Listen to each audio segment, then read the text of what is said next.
नमः सिद्धेभ्यः।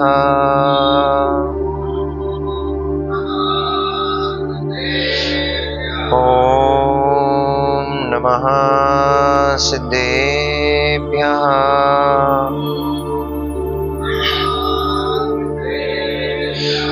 ॐ नमः सिद्धेभ्यः।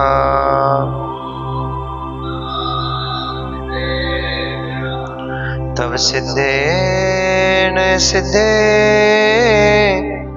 संयम सिद्धे चरित्र सिद्धेया नाणमिदंसनं मेया सिद्धे शिरसा नमस्सामि। सिद्धं संपूर्ण भव्यर्थं सिद्धे कारणमुत्तमम् प्रशस्त दर्शन ज्ञान चारित्र प्रतिपादनम् सुरेंद्र मुकुट श्लिष्ट पाद पद्मांशुकेशरम् प्रणमामि महावीरम् लोकत्रय मंगलम्।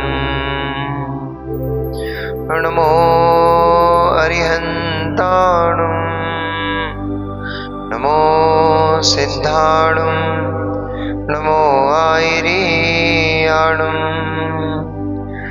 नमो वज्रायाणुं नमो लोये सव्यसाहूणम्। जय बोलिए अनंत अनंत परम सिद्ध परमेष्ठी भगवान की।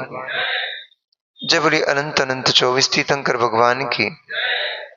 आचार्य भगवंत कुंद कुंद देव की। आचार्य भगवंत रविशरण स्वामी महामुनि राज की। परम पूजनीय आचार्य भगवंत गुरुदेव श्री विशुद्ध सागर जी महामुनि राज की। अहिंसामय विश्व जैन धर्म की।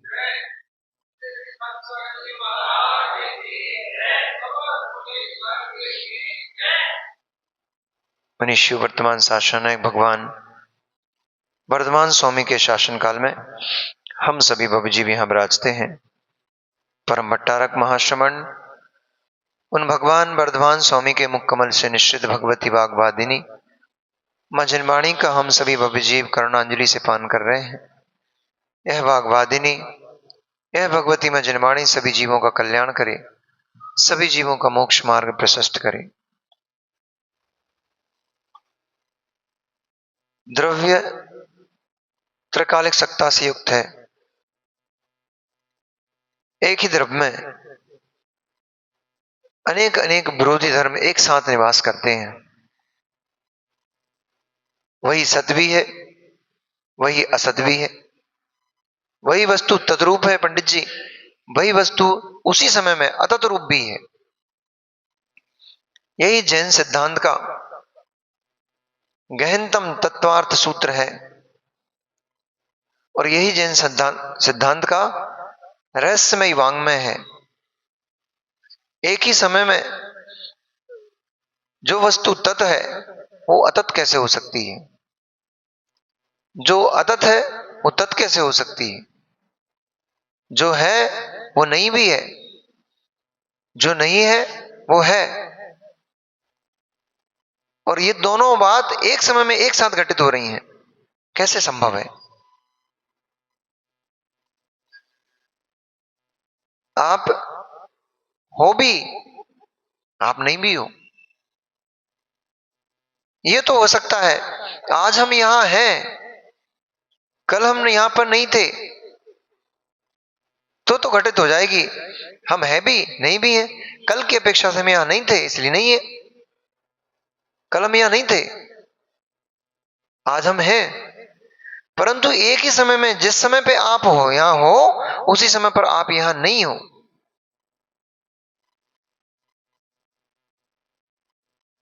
एक समय में वस्तु त्रयात्मक है, अस्तित्व गुण से युक्त है, नास्तित्व गुण से युक्त है। अस्ति गुण है तो नास्ति गुण भी एक साथ ही है।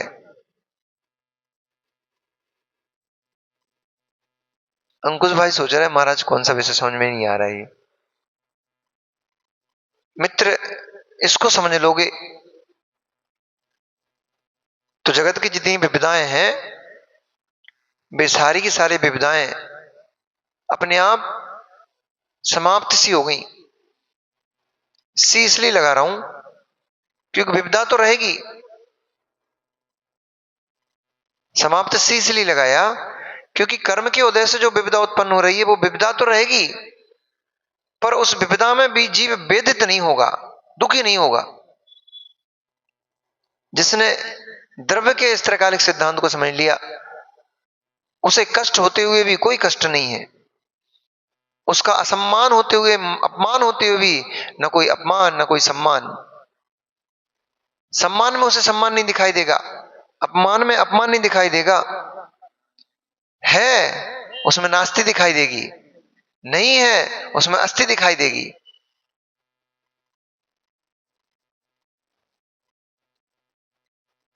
हमें मान अपमान इसलिए लगता है क्योंकि हम तत्क्षण की पर्याय में जीते हैं, उसी अवस्था में जीते हैं जिस अवस्था में हम बैठे हुए हैं, इसलिए हमें मान अपमान लगता है। इसलिए हमें छोटे बड़े का भाव उत्पन्न होता है। जिस जीव को इस बात का निर्णय है मैं हूं भी मैं नहीं भी हूं, उसका कोई मान नहीं कोई अपमान नहीं। मान अपमान का भाव कब उत्पन्न होता है? जब हमें अपेक्षा होती है, हम पर्याय को देखते हैं मात्र, तब हमें मान अपमान का भाव उत्पन्न होता है। तब हमें अच्छे बुरे का भाव उत्पन्न होता है, मेरे साथ अच्छा नहीं हो रहा, मेरे साथ गलत हो रहा है। कब हमें दिखता है? जब हम इस पर्याय को, इस अवस्था को देखते हैं। परंतु जैसे ही हम जीव द्रव को देखने लगेंगे, इस मनुष्य पर्याय को देखेंगे, इस मुनि पर्याय को देखेंगे, तो अंकुश ने हमसे कुछ बोल दिया, गाली दे दी। धर्मात्मा जीव गाली नहीं देता है, कोई दुष्ट पुरुष है, द्वेषी पुरुष है, उसने गाली दे दी तो हमें लगेगा इसने हमारा अपमान कर दिया।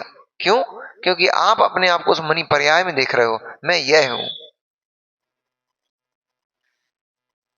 और जिससे जीव द्रव्य दिखाई देगा वो कहेगा मैं भिन्न द्रव्य हूं, गाली भिन्न द्रव्य है। मैं जीव हूं, गाली पौद्गलिक होती है। गाली गाली शब्द परगणा है, गाली शब्द संरचना है और शब्द पौद्गलिक होता है। पुद्गल का मुझ जीव से क्या संबंध? उसका उसका परिणमन भिन्न है, मेरा परिणमन भिन्न है। उसके लक्षण भिन्न है, मेरे लक्षण भिन्न है। वो तो मुझे स्पर्श भी नहीं कर पाती है। इसके लिए बहुत ताकत भी चाहिए और बहुत बड़ा गहरा भेद विज्ञान चाहिए, तब जीव इस अवस्था में जी पाएगा। और ये भी पक्का है, चाहे मुनिराज हो, चाहे श्रावक हो, गृहस्थ हो, कोई भी हो, जब तक हम इस अवस्था में नहीं पहुंचेंगे तब तक हमें उस अनंत सुख की अनुभूति होने वाली नहीं है। उस केवल ज्ञान को प्राप्त नहीं कर पाना जब तक इस अवस्था को हम नहीं पहुंच जाएंगे तब तक। बहुत ऊपर की अवस्था है, उत्कृष्ट भेद विज्ञान की अवस्था है, परंतु इसके बिना काम नहीं बनेगा। आज हम उसको प्राप्त कर पा रहे हैं नहीं कर पा रहे हैं ये विषय अलग है, परंतु लक्ष्य तो हमें यही बना के चलना पड़ेगा कि मुझे जब भी पहुंचूं मुझे इस अवस्था पे पहुंचना है। कई बार उठेगा जीव, कई बार गिरेगा, ये भी पक्का है, क्योंकि अनादिकालीन संस्कार हमारे अंदर ऐसे पड़े हुए ना। किसी ने कुछ जोर जरा सी बात कह दी, तुरंत उद्वेलित होने के हमारे संस्कार पड़े हुए हैं, अनादिकालीन पड़ी हुई है। क्रोध मान माया लोभ, ये चार कषाय हैं। ये चार कषाय अनादिकाल से हमारे हमारे साथ एक में एक होकर रह रही हैं, हमारे साथ हमारे घर में निवास कर रही है ये। तो कभी हम इन पे हावी होते हैं तो कभी वो हम पे हावी हो जाती हैं, कभी हमें उनकी बात मानना पड़ने लग जाती है, कभी उनको हमारी बात मानना पड़ जाती है। और ऐसे ही क्रम अनादिकाल से हमारा चला आ रहा है।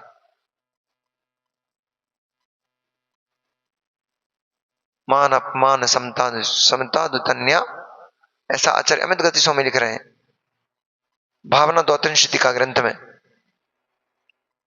कि मान अपमान में जो समता भाव रखता है, मान अपमान में जो सहज प्रणति से युक्त हो जाता है, वही जीव भगवान बनता है। इसी का नाम सामायिक है। गाली देने वाले में, तिलक लगाने वाले में समान भाव हो जाए। जैसा भाव तिलक लगते समय होता है, वैसे ही भाव गाली सुनते समय हो जाए, तो इसी का नाम सामायिक है। और जब तक ये भाव नहीं उत्पन्न हो पा रहा, तब तक हमारी सामायिक नहीं हो पा रही। समता, समता का नाम ही सामायिक है। और समता रहे जीव की कभी भी सामायिक हो ही नहीं सकती, संभव नहीं है, असंभव। और वो तब हो पाएगा जब जीव को अपने आत्मद्रव्य का त्रैकालिक निर्णय होगा। मैं हूं, मैं त्रैकालिक हूं। द्रव्य दृष्टि से जब अपने आप को देखेगा, मैं त्रैकालिक हूं, मैं था पूर्व में। हो सकता है हम किसी त्रियंच की पर्याय में पड़े हों, घोड़ा बनकर के घास खाते नजर आ रहे थे किसी मैदान में, तब भी मैं ही था।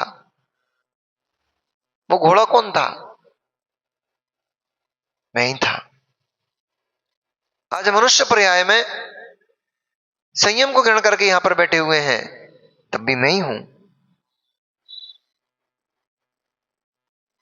इस पर्याय को छोड़ करके जाएंगे, देव बनेंगे, तब भी मैं ही रहूंगा। था भी मैं, हूं भी मैं, रहूंगा भी मैं शाश्वत हूं। जितनी भी पर्याय होंगी मुझ में ही होंगी, उन हर पर्याय में मैं रहूंगा। मेरे में अनंत पर्याय हो चुकी हैं। ये विषय बहुत सुंदर है नरेंद्र भैया। मेरे में अनंत पर्याय हो चुकी हैं, परंतु अनंत पर्यायों में मैं रह चुका हूं। मेरे में अनंत पर्याय हो चुकी हैं, उन सब में मैं था, पर मैं आज भी हूं। वे पर्याय सब विलीन हो गई। मेरे में अनंत पर्याय हो चुकी हैं, हो चुकी हैं कह रहा है कि भूत था। मेरे में अनंत पर्याय हो चुकी हैं, उन सब पर्यायों में मैं था, मैं आज भी हूं, पर वे पर्याय वे विलीन हो चुकी हैं, वे अब नजर नहीं आ रही हैं। मैं इस समय जिस पर्याय में बैठा हूं, ये पर्याय भी विलीन हो जाएगी, ये भी नजर नहीं आएगी। इसकी भी आयु है, ये भी आयु कर्म से बंधी हुई है। आयु कर्म पूर्ण होते ही ये पर्याय भी विलीन हो जाएगी, ये भी नहीं दिखाई देगी। परंतु मैं विलीन नहीं होऊंगा। जिसे व्यवहार से हम मैं कह रहे हैं, ये तो विलीन हो जाएगा, परंतु मैं विलीन नहीं होऊंगा। इसलिए वे ही जगत से भयभीत हो पाएंगे, वे ही कर्मों से भयभीत हो पाएंगे जिन्हें मैं पर दृष्टि होगी कि पर्याय मेरी विलीन हो जाएगी, ये अवस्था मेरी विलीन हो जाएगी, मैं विलीन नहीं होऊंगा, मैं रहूंगा। उसे भय लगेगा कि मेरे द्वारा कुछ गलत ना हो जाए। क्यों? क्योंकि जब मैं रहूंगा तो नियम से मैं किसी न किसी पर्याय में तो रहूंगा। पज्जय विजुदम दब्बम दब्ब विजुत्या पज्जया नत्ति दोनम अनन्नभूतम भावा सुमना परुबेंती। ऐसा आचार्यवंत कुंद कुंद स्वामी लिख रहे पंचास्तिका ग्रंथ में। पर्याय से तो कोई भी द्रव्य होता ही नहीं।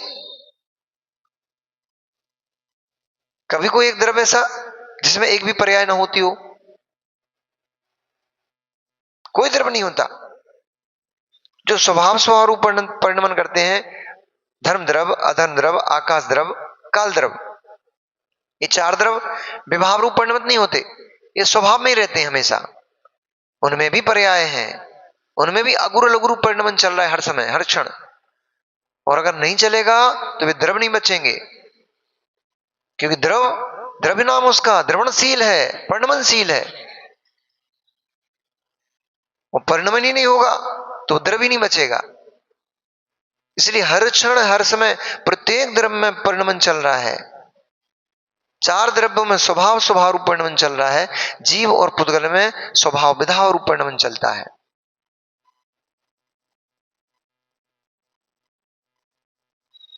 विभाव क्या है? यही तो विभाव जो हम सामने दिख रहा है। ये जो दिख रहा है ये विभाव है, ये जो दिख रहा है ये विभाव है, ये जो दिख रहा है ये विभाव है, ये माइक दिख रहा है ये विभाव है, इसमें लीड लगी हुई ये विभाव है। आप इसको क्या बोलते हो पंडित जी? पुद्गल बोलते हो ना, पुद्गल द्रव। ये पुद्गल द्रव नहीं है, ये पुद्गल की विभाव परिणति है, विभाव अवस्था है इसकी। ये माइक वास्तव में पुद्गल नहीं है, ये बहुत सारे पुद्गल पुद्गल द्रव्यों का, पुद्गल परमाणुओं का समूह मिलकर के स्कंध है। ये शुद्ध पुद्गल नहीं है, ये पुद्गल द्रव की स्कंद पर्याय है। जो जो तुम्हें दिखाई देगा ये सब पुद्गल द्रव की स्कंद पर्याय हैं। शुद्ध पुद्गल द्रव अचाक्षुष होता है, दिखाई नहीं देता। वो कर्म वर्गना, जिससे कर्म बनता है ना, वो कर्म वर्णना जो है वो शुद्ध पुद्गल है, वो अचाक्षुष है। स्पर्श रस गंध वर्ण बनता पुद्गला, स्पर्श रस गंध बंध से तो युक्त है, परंतु चाक्षुष नहीं है, आंखों से नहीं देखा जा सकता उसे। स्थूल को तो आप देख नहीं पा रहे हो, उस सूक्ष्म को क्या देख पाओगे? ये हवा आपको महसूस हो रही है स्पर्शन इंद्री से, इसको तो आप देख नहीं पा रहे हो, ये तो बहुत स्थूल विषय है। उस सूक्ष्म द्रव्य को कैसे देख पाओगे जो शुद्ध पुद्गल परमाणु है? परंतु है, उसकी भी सत्ता है।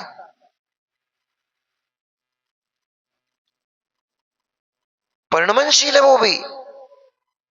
बहुत सारे पुद्गल परमाणु जुड़ करके एक स्कंद बनाते हैं, चाहे वो पेंसिल रूप में हो, चाहे वो रबर के रूप में हो, चाहे इस कॉपी किताब के रूप में, डायरी के रूप में हो।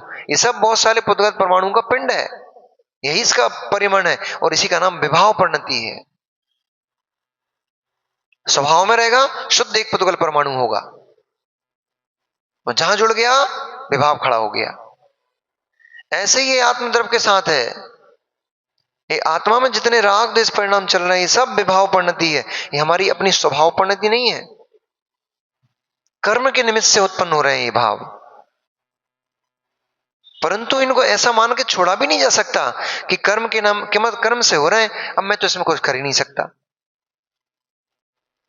कर्माधीन हो जाएगा, पुरुषार्थ छूट जाएगा उस जीव का, तो वो कभी भगवान नहीं बन पाएगा। वो कहेगा अब क्या कर सकते हैं साहब, वासना सता रही है, ये तो पौधगलिक परिणमन चल रहा है, कर्म के उदय से मेरे अंदर वासना रूप परिणाम हो रहे हैं, अब मैं क्या करूं, इसका संबंध तो करना ही पड़ेगा। कर्म के उदय से भूख की वेदना सता रही है, अब क्या कर सकते हैं, मेरा क्या काम है, मुझे तो भूख लगती नहीं, पर कर्म के उदय से ये भूख सता रही है, इसलिए खाना पड़ रहा है, मैं नहीं खाना चाहता, तो फिर कोई उपास ही नहीं कर पाएगा कभी। कर्म के निमित्त से बैठ जाएंगे तो फिर कोई ब्रह्मचर्य व्रत ग्रहण नहीं कर सकता, कोई ब्रह्मचर्य का पालन नहीं कर सकता कोई। क्यों? कर्म सताएगा, उसको वासना का समन करना पड़ेगा। नहीं, त्रैकालिक सर्वथा ऐसा नहीं कह सकते कि कर्म ही सब कुछ नाचना चाह रहे हैं। स्यात कर्म तो अपना काम कर रहा है, परंतु उसमें मेरी भाव परिणति मेरी कमजोर पड़ रही है, मैं उन कर्मों से भाव दशा जो मेरी है, भाव कर्म जो मेरा है, वो उन पौद्गलिक द्रव्य कर्मों से हार जाता है, तब नवीन कर्म का बंध होता है। यदि मेरे भाव कर्म द्रव्य कर्म के उदय के समय में मैं अपने भाव कर्म को संभाल लूं, तो मेरा संसार परिभ्रमण रुक सकता है। अब रिंकू भैया, आपको कर्म ने यहां पहुंचाया है कि आप आए हो? कर्म ने पहुंचाया है, बहुत बढ़िया। कर्म ने आपको धक्का मारा था,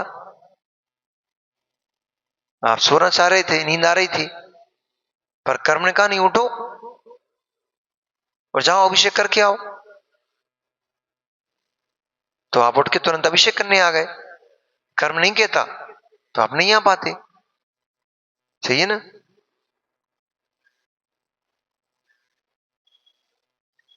कर्म तो प्रमाद उत्पन्न कर रहा था भैया, कर्म ने तुम्हें यहां नहीं पहुंचाया है, ये तुम अपने पुरुषार्थ से आए हो। हाथ पैर कर्म ने चलाए थे कि तुमने चलाए थे?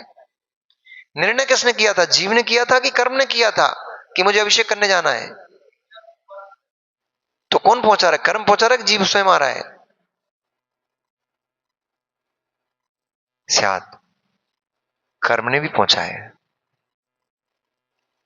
परंतु कर्म निमित्त मात्र है, कर्म ने तुम्हें नहीं भेजा है। आए तो तुम अपनी परिणति से ही हो, सहायक उसमें कर्म भी हुआ है। आपके पुण्य कर्म ने आपको मंदिर के पास मकान दिलाया है, ये आपका कर्म का उदय था। मुझे मंदिर के पास मकान लेना है, ये कर्म का उदय नहीं था, ये आपकी भाव परिणति थी, ये आपकी भाव दशा थी। उस कर्म ने सहयोग किया, मंदिर के पास मकान दिला दिया, ये कर्म का सहयोग हो गया। मंदिर आ रहे हो, भगवान की प्रतिमा मिल गई आपको, मुनिराज का संयोग मिल गया, ये सब कर्म के निमित्त से हुआ है। आपका पुण्य कर्म जागा है, उससे सब निमित्त मिले। निमित्त मिलने पर भी अब मुद्दे की बात आओ। इस जैन मंदिर प्रांगण के चारों ओर बहुत सारे जैन समाज हैं, सबके पास मंदिर का निमित्त मिला है, सबको मुनिराज मिले हुए हैं, सब यहां पर प्रवचन सभा में क्यों नहीं बैठे?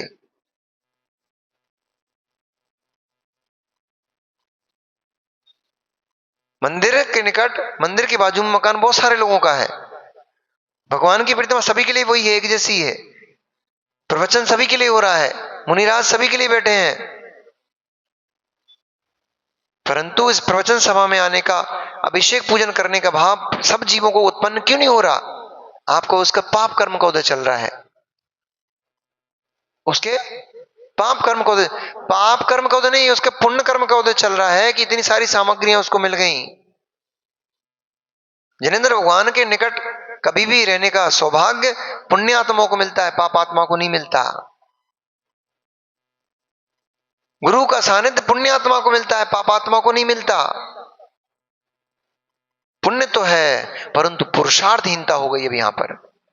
सब कुछ मिलने पर भी हम, यदि मंदिर मिल गया, भगवान मिल गए, गुरु मिल गए, सब मिल गया, सारी अनुकूलताएं हैं, फिर भी यदि हम उठ करके सो करके सोने में लगे हुए उठकर मंदिर नहीं जा पा रहे हैं, ये हमारी पुरुषार्थहीनता है।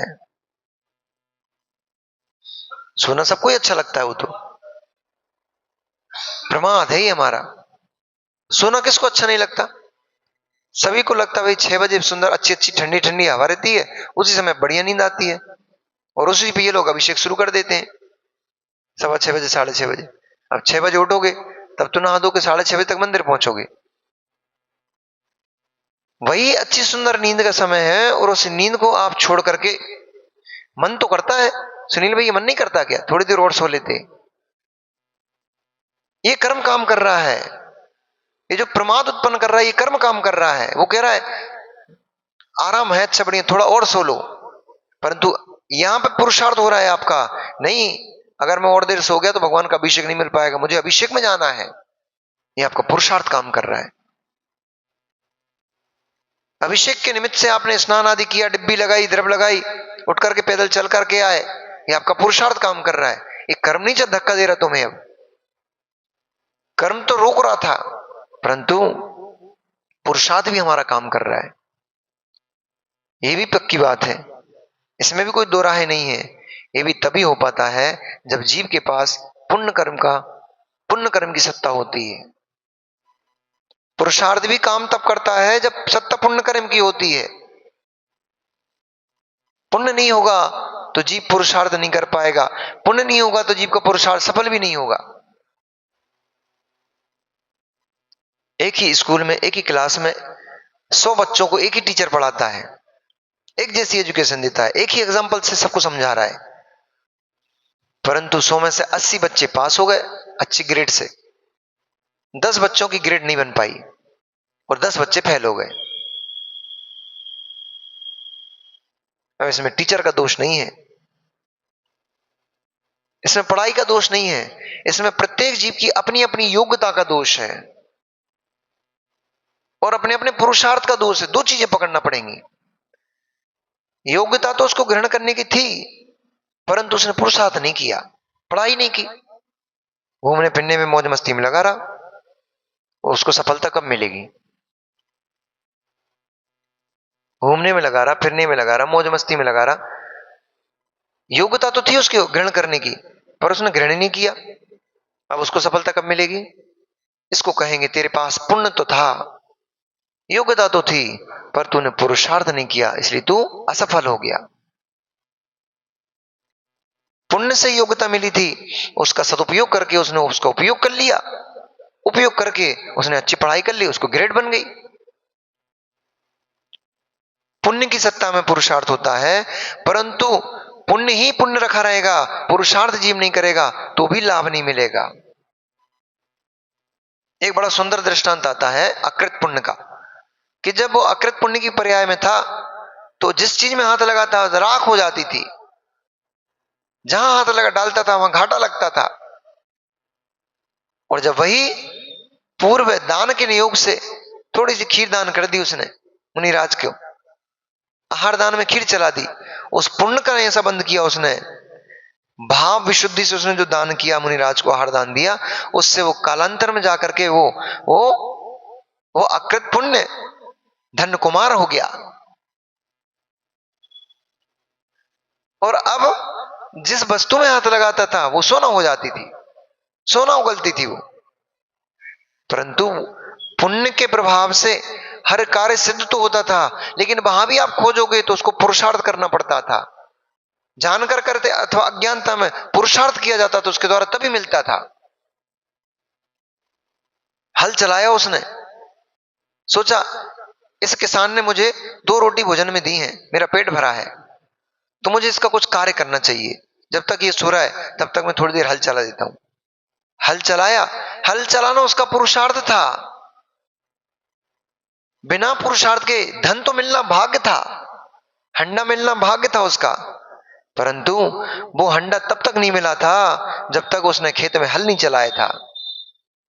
तो भाग्य भी फलीभूत तब होता है जब कुछ ना कुछ पुरुषार्थ किया जाता है।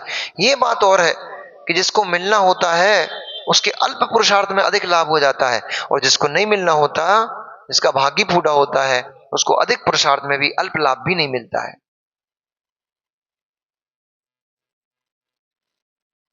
इसलिए जो जीव द्रव्य की त्रैकालिक सत्ता को समझता है वो पुरुषार्थहीन होकर के नहीं बैठेगा, वो पर्याय के परिणमन को देखेगा। कुछ भी अच्छा बुरा हो रहा होगा उसमें पुरुषार्थ को करेगा।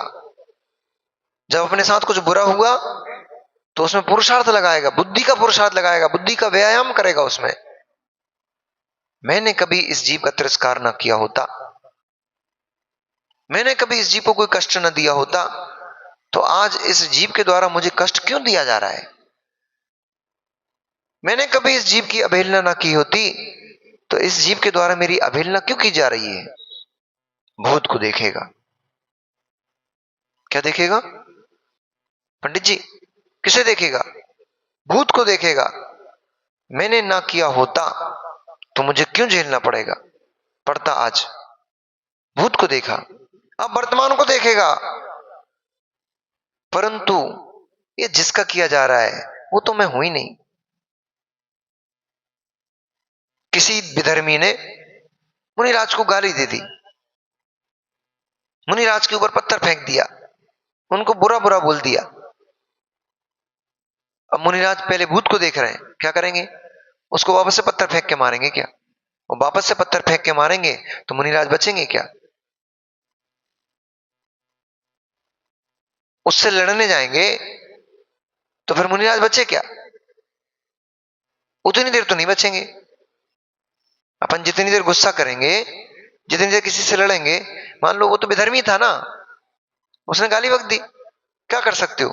उसका मुंह है, उसकी अपनी वचन है, उसका अपना शरीर है, दे सकता है वो गाली। कोई विधर्मी है, पापी है, शराब के नशे में धुत है, उसने उठा करके पत्थर फेंक के मार दिया, क्या कर सकते हो? शराबी है, नशे में धुत है, उसका अपना शरीर है, उसका अपना हाथ है, पत्थर है, फेंक दिया। मुनिराज क्या देखेंगे? मैंने कभी इसका अगर अपमान न किया होता, मैंने कभी इसको नहीं मारा होता, तो इसको ये क्रोध कषाय क्यों भड़कती मेरे ऊपर? भूत को देखेंगे पहले, फिर वर्तमान को देखेंगे। अगर मैं इसका प्रतिकार करता हूं अगर मैं इसको मारता हूं इस समय तो मेरा मुनि व्रत भंग हो जाएगा।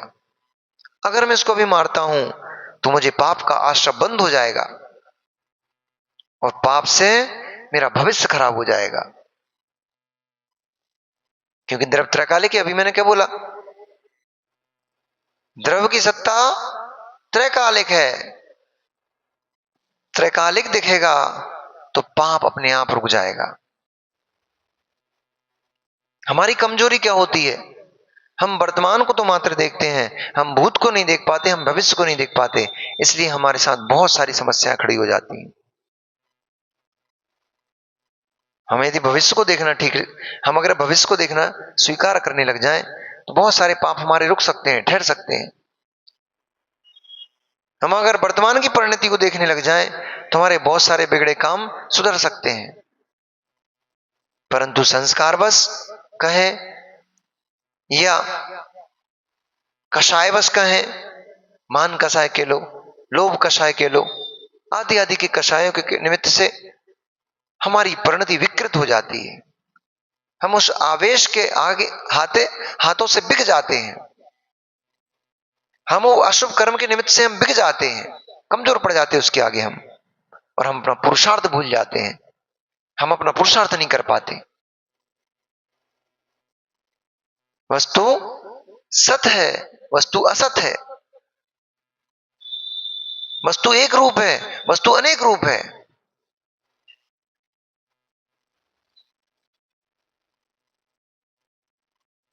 भाई का नाम क्या है? उत्कर्ष भाई।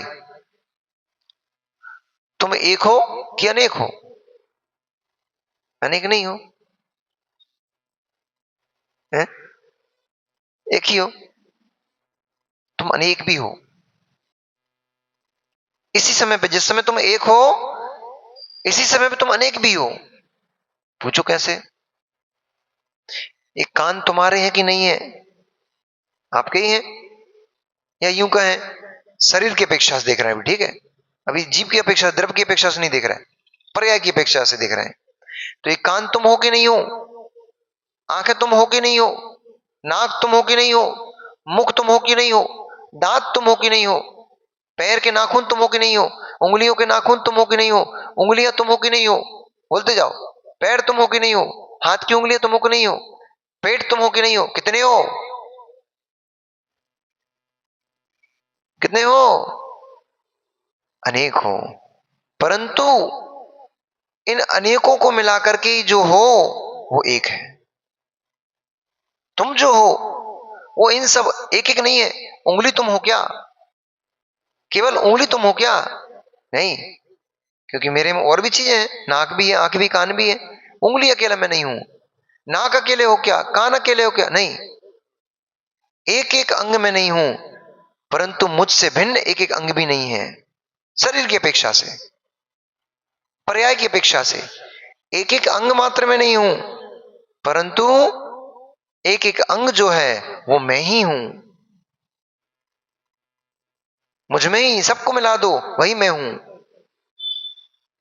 एक रूप भी है और अनेक रूप भी है।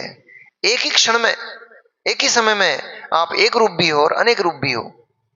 ऐसा नहीं कि जब हम शरीर की बात करेंगे तब इंद्रियां अलग भग जाएंगी, उंगलियां अलग भग जाएंगी, शरीर शरीर अकेला अलग खड़ा रहेगा। नहीं, जिस समय में शरीर की बात करेंगे उस समय उंगलियां, आंख, नाक, कान सब एक साथ रहेंगे। और जिस समय हम आंख की बात करेंगे उस समय भी हमें शरीर पूरा एक साथ ही लेकर चलना पड़ेगा। कहां है आंखें? इस शरीर में। कहां है कान? इस शरीर में। इसलिए वस्तु एक रूप भी है और अनेक रूप भी है।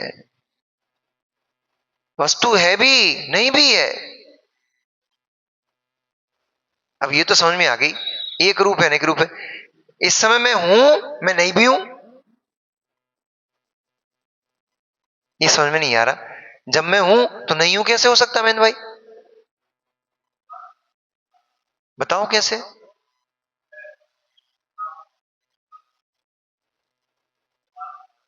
हाँ, तो मैं एक को गिनूं। मैं, शरीर और मन अलग अलग वस्तु नहीं है, ये एक ही है। अपेक्षा से अलग भी है, क्योंकि इसका नाम शरीर है, उसका नाम मन है। नाम, संज्ञा, लक्षण, प्रयोजन इनकी अपेक्षा से भिन्नत है। बाल, उंगली, नाखून, अलग अलग नाम है ना सबके, संज्ञा अलग अलग है सबकी, संज्ञा की अपेक्षा से भिन्न भिन्न है, लेकिन वस्तु एक ही है। ठीक है, ये भी अपने अच्छा दिमाग लगाया कि मन से मैं इधर नहीं हूं, शरीर से इधर हूं, तो मैं हूं भी और नहीं भी हूं, ये भी बहुत अच्छा है। दूसरी विवक्षा, मैं हूं, मैं नहीं भी हूं, मैं हूं, मैं नहीं हूं, अस्थि रूप नास्ति रूप, मैं हूं, मैं नहीं हूं, इस समय मैं अस्ति, इस समय मैं नास्ति। कैसे? उत्कर्ष है, ये अंश नहीं है, ये उत्कर्ष है। जो उत्कर्ष है वो अंश नहीं है। तो मैं हूं और मैं नहीं हूं, मैं उत्कर्ष तो हूं परंतु मैं अंश नहीं हूं, तो मेरे में अस्ति भी है और नास्ति भी है। इन द्रव्यों के विभिन्न, इनकी जो शैलियां हैं कहने की, नए विवक्षा, प्रमाण विवक्षा, जब हम इनको समझेंगे तभी हम द्रव्य की त्रैकालिक सत्ता को समझ पाएंगे। और जब हम द्रव्य की त्रैकालिक सत्ता को समझ पाएंगे तभी हम जो जितने भी संसार में हमें कष्ट और दुख भोगने को मिल रहे हैं, उन कष्टों में हम अपने आप का वेदन इनसे स्वतंत्र कर पाएंगे। आप अपनी पत्नी से झगड़ा कर रहे थे भैया, आपकी पत्नी आपको बातें सुना रही थी चार, उस समय अस्ति नास्ति भंग बनेगा। बनाओ, दुख से दूर होना है तो तुरंत अस्ति नास्ति भंग लगाना पड़ेगा। जो कह रहा है उसकी मेरे में नास्ति, वो मैं हूं ही नहीं। जिसके लिए कहा जा रहा है वो मैं हूं ही नहीं, उसमें मेरी नास्ति। किससे बोल पा रही वो? इससे ही तो बोल पा रही ना, जिसे देख पा रही हैं। इसमें जो बैठा है उसे तो वो देख ही नहीं पा रही, इसलिए वो मुझसे तो कुछ कह नहीं सकती। क्यों? मैं उनको ना दिखाई दे रहा और ना मैं उनकी पकड़ में आऊंगा। जो मैं हूं जीव, कह लो भैया, तुम कह रहे हो, जिससे कह रहा वो मैं हूं ही नहीं, मैं फालतू में टेंशन क्यों लूं? तुम जिससे लड़ रहे हो वो मैं हूं ही नहीं, मैं टेंशन क्यों लूं? जब ऐसा जीव गहरे में जाकर के चिंतन करेगा, तत्व निर्णय करेगा, तब दुखों से मुक्त हो पाएगा। इतना आसान काम नहीं है। मैं भी बोल रहा हूं अभी यहां पर आपको मंच पे बैठ करके, परंतु इसको जीने के लिए कई वर्षों की साधना लग जाएगी, और वर्षों की क्या, कई जन्मों की साधना लग जाएगी इसको जीवन जीने के लिए, ऐसा जीवन जीने के लिए। परंतु यह भी निश्चित है कि जब तक ऐसा जीवन नहीं जी पाएंगे हम, तब तक हमें भगवत्ता नहीं मिल पाएगी, तब तक हम भगवान नहीं बन पाएंगे, तब तक हम सुखी नहीं हो पाएंगे। सुखी होना है तो ये सूत्र तो अपनाना ही पड़ेंगे। आखिर में जाकर के यहीं पहुंचना पड़ेगा, इन्हीं सूत्रों पर जीना पड़ेगा।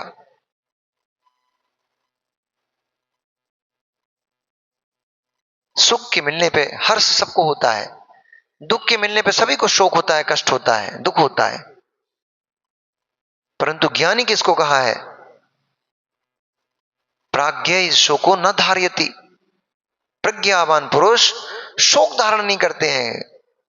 प्रज्ञावंत पुरुष, ज्ञानी पुरुष विपरीतता के आने पर बौखलाते नहीं हैं। प्रज्ञावान पुरुष, ज्ञानी पुरुष जो होते हैं, वो विपरीत समय आने पर उससे वेदित नहीं होते हैं।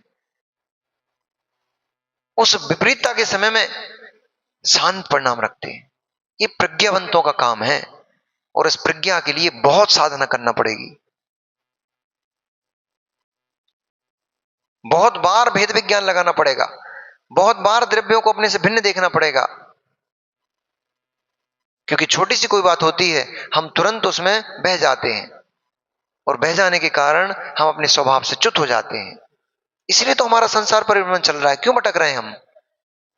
क्यों अनेक अनेक पर्याय में घूमते फिर रहे हैं? क्यों हम अनेक अनेक द्रव्यों के अनेक अनेक अवस्थाओं को प्राप्त होते चले जा रहे हैं? क्योंकि हम इन अवस्थाओं में आकर के तुरंत ही उसमें आवेश में बह जाते हैं। परंतु प्रज्ञावंत जीव इस विपत्ति के समय को समता से सहन करता है, सुख की खोज करता है कि ये विपत्ति है, ये विलीन हो जाएगी, आगे सुख मिलेगा। उस गुफा में अंजना ने जब मुनिराज के दर्शन किए, वो जो वेदना उसको परेशान कर रही थी, जिसे वो पूर्व पर्याय की कर्मों का विडंबना नहीं देख पा रही थी। महापुरुषों को भी शोक होता है, दुख होता है, सम्यक दृष्टि को भी शोक उत्पन्न होता है, दुख उत्पन्न होता है। अब आप पूछ सकते हो कि महाराज जी फिर काय का सम्यक दर्शन उसका? सम्यक दृष्टि जीव भी जब अपनी भूत को नहीं देख पा रहा है, अपने भविष्य को नहीं देख पा रहा है, वर्तमान में जी करके दुखी हो रहा है, तो उसके पास सम्यक दर्शन कैसा बचा? नहीं, भीतर का तत्व निर्णय अलग विषय है, वस्तु तत्व का निर्णय अलग विषय है, परंतु उसमें राग भाव का जाना यह अलग विषय है। आदिनाथ भगवान के मोक्ष जाने पर भरत चक्रवर्ती रो रहा था, आंसू बहा रहा था। उसकी अपेक्षा भले ही दूसरी थी, परंतु अश्रुधारा तो निकल रही थी उनको। लक्ष्मण के वियोग होने पर छायक सम्यक दृष्टि राम 6 महीने तक उनके शरीर को लटका लटका घूमते रहे, आंसू बहाते रहे, उसको भोजन खिलाते थे, मृत शरीर को, उसका स्नान अपने हाथों से करते थे, उसको तेल मर्दन आदि उपटन आदि अपने हाथों से लगाते थे, मृत शरीर को। क्या उन्हें तत्व निर्णय नहीं था? तत्व निर्णय तो था, परंतु ये मोह की दशा थी।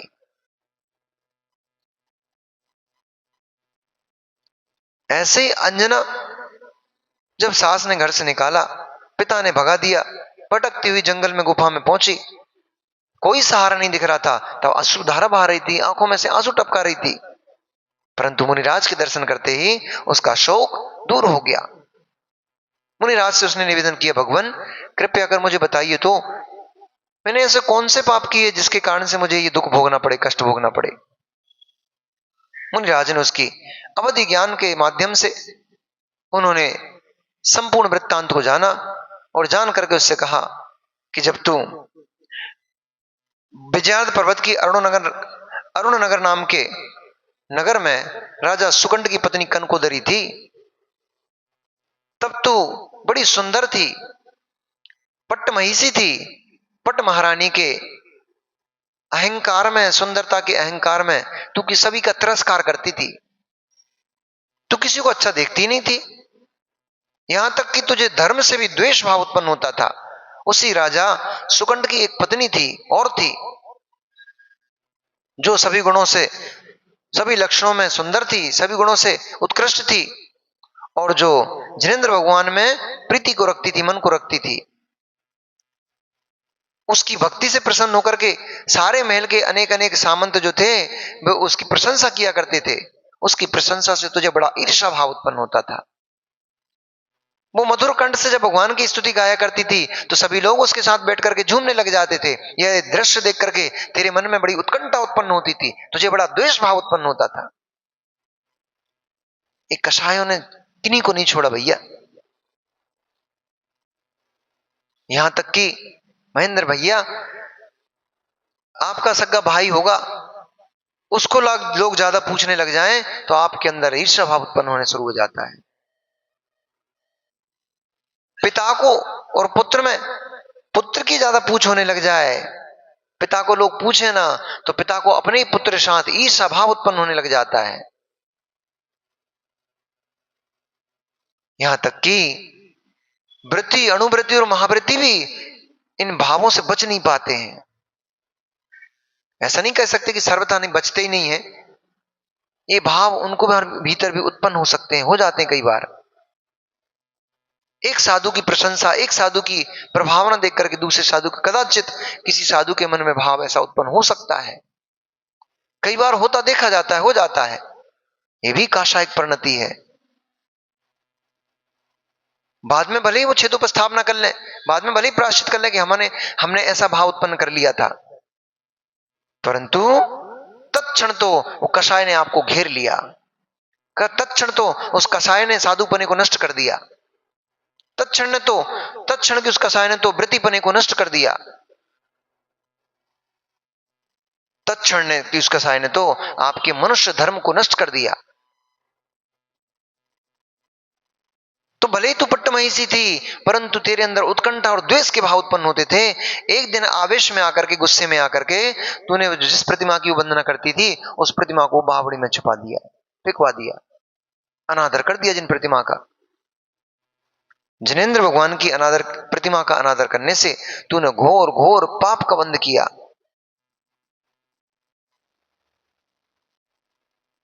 वो बेचारी लक्ष्मी नाम की जो तेरी सौत थी वो बड़ी दुखी हुई। भगवान की भक्ति न करने से उसका मन बड़ा व्यथित हुआ, बड़ा दुखी हुआ। उस अंतराय डालने के कारण से तूने 22 घड़ी तक वो प्रतिमा निकाली नहीं, वहां से पड़ी रहने दी, उसमें बावड़ी में छुपा दिया उसको। और छुपा क्या दिया? फेंकवा दिया। परंतु नगर में मुनि आरिका मां आहार चर्या के लिए निकली, और आहार चर्या के लिए तूने उनका, जब तेरे महल में उनके पड़गान के लिए आहार करने के लिए पड़गान करके जब वो महल में आई, तब उनको पता पड़ा कि तूने ऐसा अधर्म में कार्य किया है, तूने जिनेंद्र भगवान की अवहेलना की है। तब उन आरिका मां ने आहार नहीं किया और वो वापस जाने लग गई। उनको वापस, चूंकि तू पट्टमहिषी थी, महारानी थी, इसलिए औपचारिकता में तूने उनसे पूछा कि बिना आहार किए आप महल से वापस क्यों जाते हो। तब उन्होंने तेरे इस दुष्कृत्य को तुझे ही याद दिलाते हुए कहा कि तूने जो कार्य किया है बड़ा निकृष्ट कार्य है। जिनेंद्र भगवान की अवहेलना करने से ये जीव नरकों में भटकता है। ये जीव, इसका जो मरण होता है दुर्गति में मरण होता है। इसका जो मरण होता है वो कुमरण होता है। कष्टों से, दुखों से जीवन इसका व्यतीत होता है। इसलिए हे देवी, तूने जो निकृष्ट कार्य किया है तू उसका सुधार कर, पश्चाताप करते हुए तू उन प्रतिमा को पुनः स्थापित कर, तभी तेरा पाप धुलेगा, तू मुक्त हो पाएगी, अन्यथा तुझे नरकों में जाकर के सड़ना पड़ेगा। सागरों सागरों पर्यंत की आयु तुझे नरकों में दुख भोगना पड़ेंगे। दुखों के भय से तूने पुनः उस प्रतिमा को वापस बुलवाया, वापस बुलवा करके और उस प्रतिमा को पुनः स्थापित करवाया। दिव्य सुंदर सुंदर पुष्पों के द्वारा तूने उस प्रतिमा की अर्चना की। इससे तूने जो पाप कर्म का बंध किया था वो पाप कर्म का बंध कुछ कम हुआ।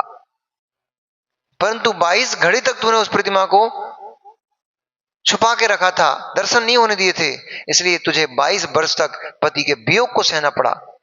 तूने जिन धर्म की अवहेलना की थी, जिन धर्म की तूने आसाधना की थी, इसलिए तुझे तेरी सास ने घर से निकाला, लांछन लगाया, तेरी अवहेलना गली गली में हो रही है। भगवान की अवहेलना करने वाले जीव की अवहेलना घर घर में, गली गली में होती है। वो गली गली में निंदा का पात्र बनता है। इसलिए तुझे ये दुष्ट अवस्था को झेलना पड़ रहा है। परंतु तू दुखी मत हो। वो 22 वर्ष का जो पाप था, 22 वर्ष का कर्म अब तेरा समाप्ति की ओर है। अब तेरा दिन अच्छे आने वाले हैं। तेरे गर्भ में जो बालक पल रहा है, ये बालक तेरे लिए शुभ का संकेत है। तेरे अच्छे दिन शुरू होने वाले हैं। ये बालक जन्म लेते ही तेरी सारी विपदाएं, तेरी सारी आपत्ति विपत्तियां सब नष्ट हो जाएंगी। तू सुख का जीवन जिएगी। पति के वियोग में उसने पुनः पूछा अंजना ने कि स्वामी, मैं वियोगिनी कब तक पति का वियोग झेलूंगी। उन्होंने कहा शीघ्र ही तेरे पति का भी तुझसे समागम होगा। ऐसा उपदेश देते हुए वे मुनिराज आकाश मार्ग से, रिद्धधारी के मुनिराज थे वो, आकाश मार्ग से वो गमन कर गए। उन दोनों सहेलियों ने, अंजना और वसंतमाला दोनों ने मिलकर के उन मुनिराज की पत्थर में एक सुंदर प्रतिमा को उकेरा, मुनिराज के बिंब को उकेरा, और वहीं उनकी वो अर्चना पूजन करने लग गई। प्रतिदिन पुष्प आदि के माध्यम से वो वहां पर उनकी प्रतिदिन पूजन करती थी और पूजन करते हुए उनका आशीष प्राप्त करती थी। और वहीं पर वो बहुत समय तक वहीं उसी गुफा में ठहरी। एक दिवस जब बालक की उत्पत्ति का समय आया, उस समय उसका शरीर एकदम शिथिल हो गया, शरीर प्रमादी हो गया। तो सुंदर सुंदर पल्लवों को, पत्तों को आदि को बिछा करके एक वसंतमाला ने कोमल सैया तैयार की और उस सैया पर अंजना को लिटाया। परंतु परंतु अभी कर्म पूरा झड़ा नहीं था, इसलिए एक और विपत्ति बड़े भयंकर रूप में उस अंजना के सामने आगे खड़ी हो गई। वो विपत्ति सिंह के रूप में आई। एक भूखा, कई दिनों का भूखा सिंह उस गुफा में रात्रि के प्रथम पहर में उसमें प्रवेश कर गया।